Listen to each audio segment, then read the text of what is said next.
এই কেকটা অর্ডার করেছিলেন একটা আপু তার বিড়ালের বার্থডের জন্য। এখন কিন্তু কম বেশি প্রায় সবার ঘরেই বিড়াল আছে, তাই বিড়ালের বার্থডের জন্য আমার কাছ থেকে অনেকেই কেক নিয়ে থাকেন। আপু আমাকে কিছু কেকের ডিজাইন দেখাতে বলেছিলেন, আমি ওনাকে কিছু ছবি দিয়েছিলাম, উনি ওইখান থেকে এই ডিজাইনটা চুজ করেছিলেন। এই ডিজাইনটা আমি এর আগেও একবার করেছিলাম। ডিজাইনটা আমার কাছে সিম্পলের মধ্যে খুবই সুন্দর লাগে।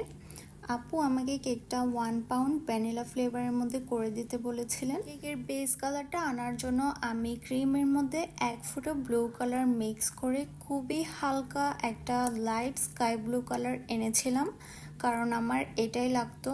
এরপর কেকের উপরে আমি যে ফ্লাওয়ারগুলো দিচ্ছিলাম ওইটার জন্য আমি কালারটা আর একটু ডিপ স্কাই ব্লু করে নিয়েছিলাম।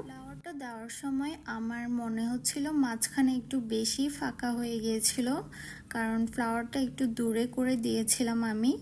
তো ওইটা আমি উঠিয়ে তারপর ওইখানে আর একটু কাছে করে ফ্লাওয়ারটা দিয়েছিলাম, যাতে মাঝখানে বেশি ফাঁকা না লাগে। ফ্লাওয়ারগুলো আমি একটা বড় সাইজের রোজ নজেল দিয়ে দিয়েছিলাম, ওইটার কোনো নাম্বার ছিল না। অনেকেই আমাকে নজেল নাম্বার জিজ্ঞাসা করে থাকেন।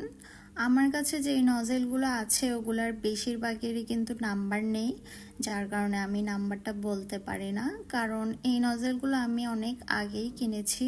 এইখানে আমি একটা ফ্লাওয়ার 2 কালারের করেছিলাম, আরগুলো সব 1 কালারের। এটা ডিজাইনটা এমনই ছিল, যার কারণে আমি এটা এভাবে করেছিলাম। এটার চারপাশে এবং বোর্ডে আমি কিছু রোজ প্যাটেল দিয়ে দিচ্ছিলাম। আমি ফার্স্টে হোয়াইট কালারটা দিয়ে রোজ প্যাটেল দিয়েছিলাম, এরপরে ব্লু কালারটা দিয়ে দিয়েছিলাম। রেফারেন্স পিকচারটার মতোই আমি চকলেট গানাশ দিয়ে ফ্লাওয়ারগুলোর মাঝখানে ডিজাইনগুলো করে দিচ্ছিলাম। ওই পিকচারটাতেও কিন্তু এমনই ছিল। কেকের উপরে লেখাগুলো আমি সবসময় চকলেট গানাশ দিয়ে লেখার ট্রাই করি, কারণ ব্ল্যাক কালার ক্রিম দিয়ে লিখলে দেখা যায় ব্ল্যাক কালারটা কেকের মধ্যে খুব তাড়াতাড়ি ছড়িয়ে পড়ে। ফ্লাওয়ারগুলোর মাঝখানে আমি কিছু গোল্ডেন লিফ দিয়ে দিচ্ছিলাম এবং কেকটার চারপাশেও আমি কিছু গোল্ডেন লিফ দিয়ে ডিজাইন করে দিয়েছিলাম। এরপর আমি কিছু সুগার বল দিয়ে কেকটা ডেকোরেট করে দিয়েছিলাম। সুগার বল দেওয়ার কারণে কেকটার লুকটাই একদম কমপ্লিট লাগছিল। আপুর বিড়ালটার নাম মেবি অ্যালেক্স ছিল। আপু আমাকে কেকের উপরে বিড়ালটার নাম অ্যালেক্স এবং 1 এই দুইটা লিখতে বলেছিলেন, আমি এটা পরে লিখে দিয়েছিলাম।